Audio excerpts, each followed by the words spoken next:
Okay lang po. Kumusta yung yung school at saka yung activities everyday sa Okay school? naman po. So hindi ka nahihirapan sa school? Sakto lang po. Medyo okay lang yun. Normal lang yun. Ramil, Po. uy, natutuwa ako sa tignan mo, Luis, tignan mo yung sinend ko sa cellphone ni tatay mo. Yung dalawa, si Kirby at saka si Papi. Tingnan nyo. Sweet to sila, sweet. Ini-screenshot ko. Nakita nyo? Opo, ito. Kita po namin, sweet. Natutuwa ako dyan sa dalawa, Ramil. Alam mo, nag-inom ba yan ng gamot yung dalawa? Ay, hindi po, tita. Si Kuya Kirby po, buti na lang po. Si Kuya Bobby po, buti na lang talaga, tita. Kasi pagka naano po kayo sa gamot, hahanap-hanapin nyo na po yun eh. Ito, ang kagandahan po niyan, kumbaga, nagiging okay ka na walang gamot. Hindi ka nagiging dependent. Hindi, ganun. Pero Ramil, si yun? Kirby? Opo. Si Kirby parang kailangan pa ng yung alagaan talaga yung monitoring siya, kailangan siya i-monitor. Pero masisipag, nakakatuwa yung dalawang banding na yun. Kaya Ramil, kung okay lang sa iyo, pasyal natin yan sa mall, yung dalawa. Ay, grabe naman nun. Next week, plano ko next week eh. May time ka rin, Luis? Meron kang time? Next week po. Yeah. Hindi ko po alam yung schedule ko po eh.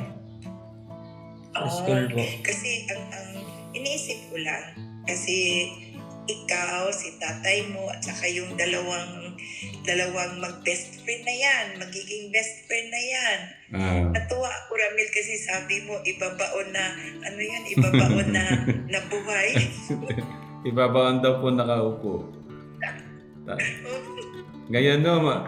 Ngayon po, hindi pwedeng umalis yung isa na isa lang. Pag umalis yung isa, dapat dalawa po sila. Sabi ko, kaya nga sila talagang dalawa, idalhin mo, Ramil, sa mall kung pwede.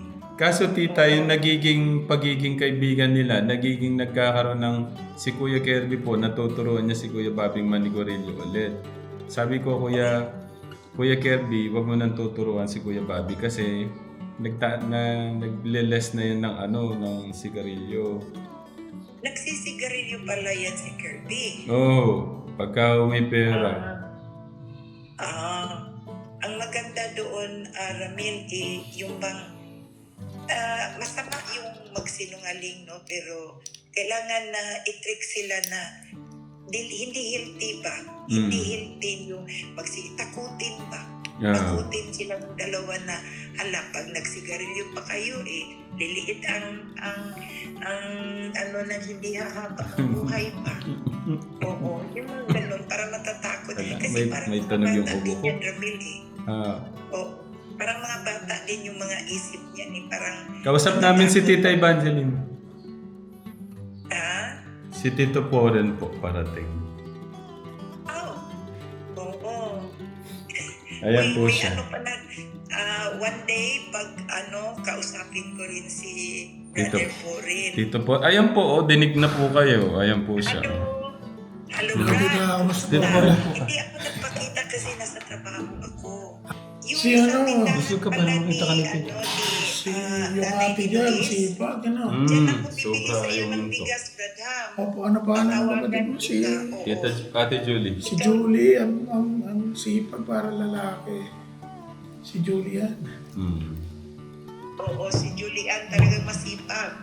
Sulit si Julian. Oo. Tsaka ang sarap tingnan sila dahil Tulong-tulong nagtutulungan. lahat. Pilipinong nga po. Wala nang babayaran labor. Napakamahal po kasi ng labor ngayon. Alas kalahati ng bahay, labor na. Kaya nga, Ramil, Po. tinanong ko si nanay, si Lita ba? Apo. Nanay ni Luis. Tinanong ko, nakialam na ako, Ramil. Sorry ha. Opo. Nakialam ako. Tinanong ko talaga, paano ba yung mga pagkain nyo? Siyempre marami kayo. Opo. Oo, kaya ang plano ko, Ramil, kung okay lang sa iyo ha, Opo. start this coming Monday, magbibigay ako 1,000 every day Ay. para sa dagdag pagkain.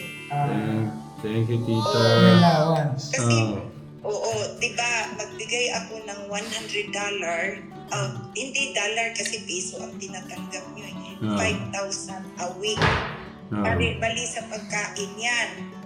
Pagkain ninyo doon ba? Kasi ang dami ninyo eh. Opo, thank you, tita. Pagka po kumare, bibigay po ako ng 5,000, binabudget po ni nanay yun. Pati yun, inaalala pa ni tita yung pagkain. Pero nag-grocery po kami, tita. Medyo marami-rami po yung grocery naming pang morning. Yung mga corned beef, meatloaf, mga ganun po. Mga tuyo. Yun to yun, hindi kami nakabili. Pang morning. Sarap. Ganun, diba? Malapit kasi palengke dun. Yung ano rin, Ramil, yung pangako ko na simento. Tita. Di ba nangako ako na magbigay ako ng 100 na sakong simento? Opo, thank you, tita. Kulang pa nga yun eh.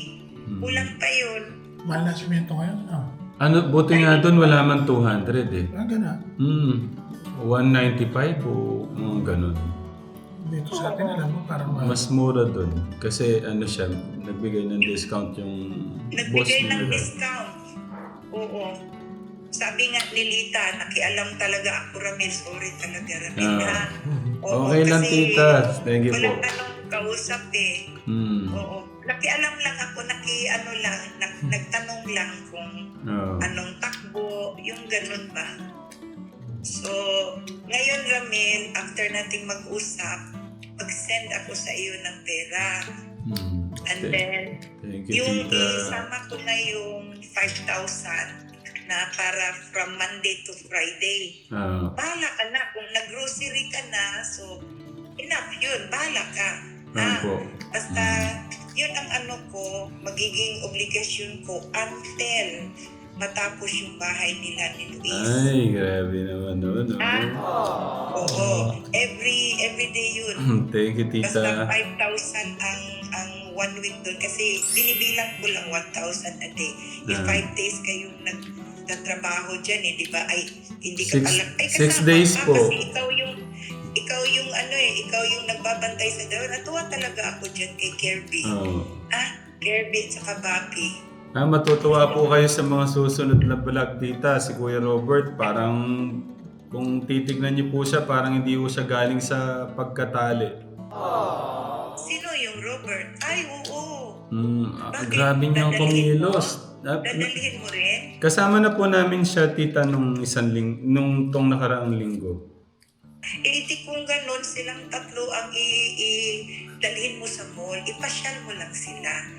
At least ba, matutuwa yun kasi mga ganyang ugali, Ramil, parang mga bata yan Sige, tita. Gagawan ko ng tita. Gagawan ko ng banding yung pagganun namin. Oo, silang tatlo, ibanding mo kasi kasama na pala sino yun, Robert? Ano yan? Kuya Robert, pagka nakita niyo siyang parang si Kuya Angelo sa lakas.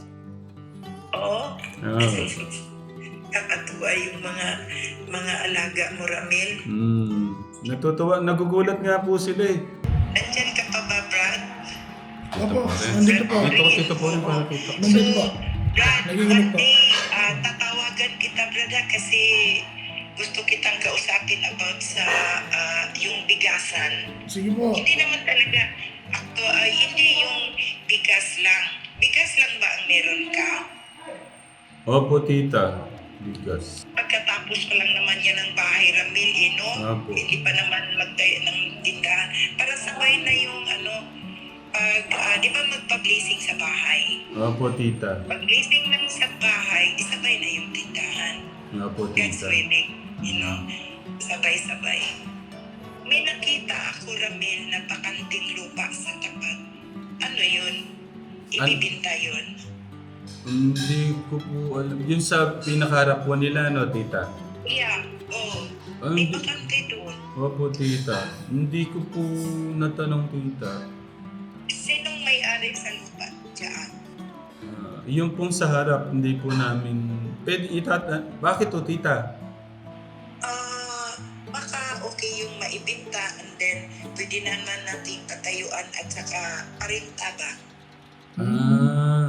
Parintahan, at least merong income si Luis. Ay, Meron grabe. siyang yung baga sa maipasok sa bangko ba? In the future lang. Yung naisip ko lang. Oo. Naisip ko lang. Diba uso naman dyan ng parintahan? Nga Kasi po. ang narinig ko malapit sa highway yan no? Nga po, malapit po siya. Kaya maraming yung baga sa na business kasi mura lang ang lupa dyan, Ramil, na naisip ko 300. Wow, walang 300 sa Cebu ang narinig ko. Wala akong nakikita. Pagka po dito, meron po yung mga maliliit lang, tita. Oo. Eh yan, malaki na rin yan. 100 plus. 100, ano po pala siya, tita? 159. Square meter? Yung magkano halaga? 300. 300,000? Oo, mura lang. Diba mura lang yun? Oo. Bali magkano per square meter? 2,000. Wala pa. Wala pa po 2,000 per square meter, tita. Na-excited ka ba sa pinatayo ni Tatay Ramil mo na bahay? Na-excited ka dun. Basta may kwarto ka dun, ha? Meron ka kwarto, ha?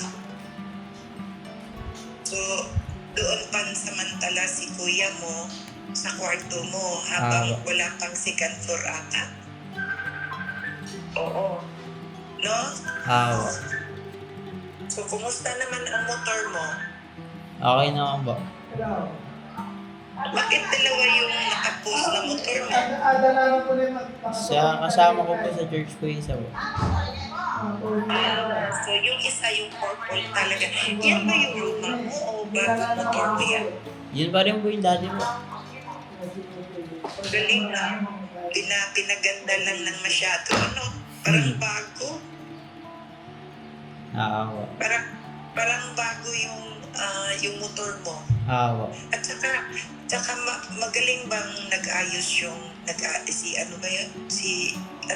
Pangalan nung Si Jam po. nag-ayos? Kuya Jam po. Good job? Jam po. Hindi. Si Kuya Bombay po. Yung pangalan nun na si ano ba yun? Si Kuya Bombay po. Kuya Bombay po.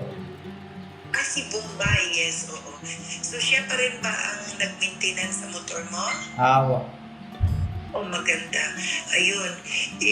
So, pag may problema ang motor mo, siya yung pinaka-ayos mo.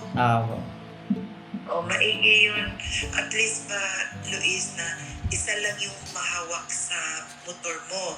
If anything na may problema, siya yung nakakalam kasi siya yung merong siya yung naghawak sa motor mo, nag-maintenance. So mabait naman siya, hindi naman siya masungit sa iyo. Okay, mabuti. Pero malayo ata sa inyo yan, ha? Malapit lang po. Okay, very good. Pero hindi ibig sabihin na merong mag-maintenance, hindi mo rin maalaga ang mabuti. And then, alam mo, Luis, mas maganda kung marunong ka rin. Ano po yan, tita? Damit or bag, mag-online selling ba? Yung dalawang babae. Si Ate Ella po tsaka si Ate Julie.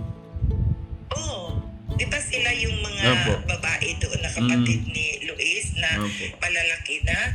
And then, yung kapatid nilang panganay, Kuya Angelo po. Makakatulong si Angelo sa mga negosyo nila. Siyempre, kailangan ng magdadrive or mag-deliver or whatever. Tulungan lang. Bibigyan daw ng sari-sariling negosyo ate mo, si Ate Julie tsaka si Ate. Yung online selling, Kuya, hindi ka kita dito Nasa bahay lang yun, Ramil, Sa bahay lang nila gagawin yun, basta ang importante doon, marunong.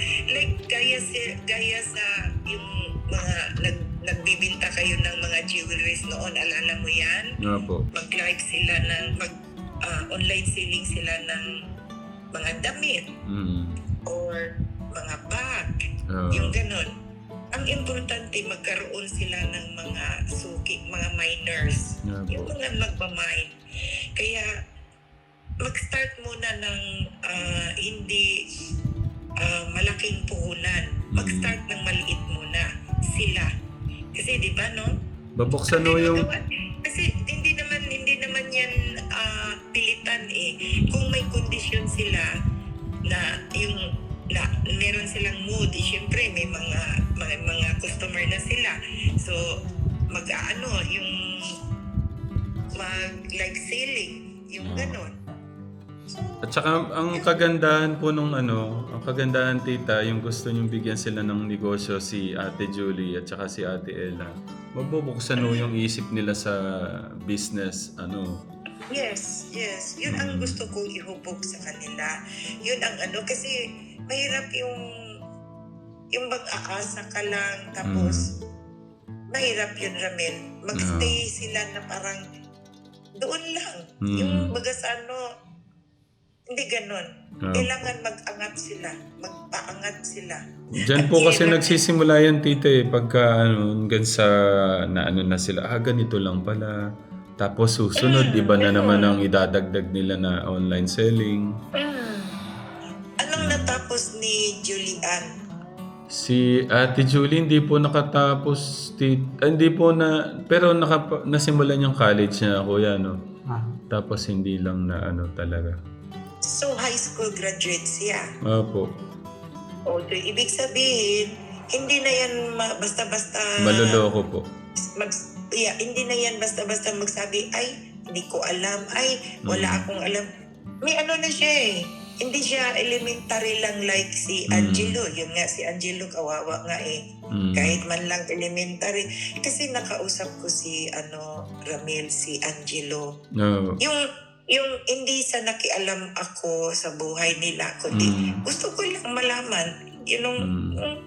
Kasi bilang kasi, alam mo Ramel, si Luis, family ni Luis, dinikit ko na as my family also. Thank you, tita. Kasi pag tumulong ka kasi, mas masarap yung isipin mo na kadugo ko to. You know? Kaya pag sa trabaho, gaya sa trabaho, Ramil, pag nagtrabaho ka, kailangan mo yun na hindi tayo nag-iisip dahil na pera lang to, hanap buhay dito ako, nabubuhay dito ako, nakakita ng pera. Ang kailangan doon, meron kang love sa trabaho mo para magiging maayos ang takbo. Yung ganon, yung magaan, baga. Kaya kailangan nandun yung love. Kaya ito namang family ni Luis, hindi ko na yan iniisip na ibang tao. Dikit na yan. Parang baga sa gaya kay Luis. Parang anak ko na yan. Kahit hindi ko man talaga yung everyday or kasi hindi ko naman kaya ang everyday i-monitor yung mga anak ko nga, sarili kong anak dito. Hindi ko nga na-monitor masyado dahil mga malaki na pa. Yung ganun. Pero yun nga, na ang family ni Luis is pinasok ko na as family ko rin. Thank you, tita. Yeah. Ang sarap po ang sarap sa puso. Oo naman. Thank you po. Naman. Kasi masarap yung ganun, Ramil, na tutulong ka sa isang tao na hindi mo isipin na ibang tao siya. Thank you, tita. Isipin mo, kadugo mo rin para yung everything, anong maramdaman nila, mafe-feel mo yung hirap nila, yung totoo ba? Yung walang kaplastikan. Yung ganun. Yung tumutulong ka dahil meron ka lang iniisip kung anong, alam mo na, yung mga ganun. Kaya iba yung talagang tunay ba? Yung totoo na sa puso mo. Thank you, tita. Welcome.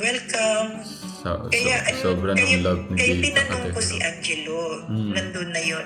Tinanong ko si Angelo, gusto ko lang malaman ng kahit papano. Tinanong ko siya, anong natapos mo, Angelo? Sabi niya, grade 4. Diba? So, Grade 4 lang ito pala namang si Kuya? ibang mga kapatid Ah. ni Luis, hindi ko alam kung anong mga grade. Inalam ko lang yung sa tingin ko for this time na makakatulong dahil malaki na. Si Angelo, malaki na. And then tinanong ko anong trabaho niya. Sabi niya, nag-a-apply pa lang ako, tita. Sabi niya gano'n. So sinabi ko, anong alam mong trabaho? Yun. At least ba, no? And then, kaya nga, balikan natin yung dalawang babae. Apo. So, God's willing, matapos na yung bahay. So, subukan ko silang dalawa na gawa sila ng online selling. Tita. Maganda po yung tita. Ma-open po yung ano nila sa negosyo. Thank you, tita. Maano din yun, yung mahiyain sila no? Mahiyain. Sobrang salamat po sa pagmamahal. Basta dahan-dahan lang. O Tita. sige, sorry Carl sa lahat dyan. Tita, Thank you, oy. maraming salamat po sa... Grabe po yung naramdaman ko yung tinuring nyo ng anak si Kuya, tapos yung family niya. Parang, tutusin para akong naiya sa inyo. Kaso, siyempre, ang dami ko pong anak, sana maintindihan niya, ang dami kong mga anak-anakan, mga scholar. Pero ako sobrang thank you po sa love po niyo kay Kuya. Welcome. And then, yung si Kirby, at saka Ay, si yung- Bobby, at saka si Robert. Tsaka yung pa-katekram. Gusto niyo... Next week ha, kung may time Oo, ka. tita. Iyan Ramil, ako po. Isama mo si Kuya Luis, ha? Po. Kayo. Kasi nandun, Ipasyal ninyo sa tita. mall, pakainin ninyo ng... ha? Kasi nandun si Kuya Lunes, Martes. So, pwede kong gawin ng Martes. Ganon. Para kasama si Kuya. Ganon. Kaya nga, ipasyal doon sa mall yung tatlo. Tingnan natin kung anong reaction yung tatlo. Ay, nakakatawa yun, Ramil. Comedy, yun. Talon-talon no si Kuya Kirby po niya pagka narinig. Oo. Tingnan natin. Tapos gawan mo ng yung banding nilang tatlo. Sige, tita. Basta thank you, tita, sa love, sa support. Especially yung love po sa mga kababayan po natin. Thank you po talaga. Sige Thank you, tita. Kasi maganda ka pa dyan sa Apo. bisita mo. Ito po. Madalang po yung araw na kumari yung nag-bless siya tapos walang kiss. Kaya nga, madalang ba yung meaning? Madalang. Ibig sabihin madalang po yung walang kiss na pero puro may kiss. Ganun. Ay, maganda. Oo. Parang kumari parang darating po siya ganun, na-hug po siya. Pero ako po yung kikis. Ganun. Ganun po yung Ang sweet naman. Parang ganun man lang tita makabawi po ng Kaya nga, dikit ka pa, Luis. Picture that Screenshot si tita. Ako po hindi. Para mag-picture tayo. Okay, Alam mo, picture. sinisave ko yan sa cellphone ko Ay, ganun. Grabe naman. Oo. Hindi kasi ako mahilig magpo-post. Sinisave ko lang. Okay, smile. Okay, 1, 2, 3 1, 2, smile. Enjoy kayo dyan, ha? Ako. Sige, tita. Thank you po. sa lahat. Thank you. Opo, welcome, tita. Ingat po kayo, tita. Thank you po. Magpakabait palagi, Luis, ha? Thank you po. Oo. Huwag magpasaway, ha? Huwag Opo. magpasaway. Oo. Huwag bigyan ng sakit ng ulo si Tatay Ramil mo. Ay, wala, tita. Kasi Nanay Chuck mo. Wala po, ito Si po yung... Nanay Chuck. Ito po yung hawak-hawak niya, tita, nung paalis na dapat siya. Ayun. Oh, wow. Binilan po ni nanay niya. Ganda naman promises, ha? Oo. Promises, prayer. Ano naman yan? Binilan po ni nanay siya. Wala. O sige. Kasi tita, thank you. God bless po, Ingat tita. kayo. God bless. Love you po with the love of God. Bye-bye. Grabe ni tita. Grabe nung lot niya. Yung puso ni Tita Evangeline, parang kala mo buong mundo, no? Yung pati family mo talaga gusto niyo ayusin. Thank you, tita. Thank you. Bye. God bless you.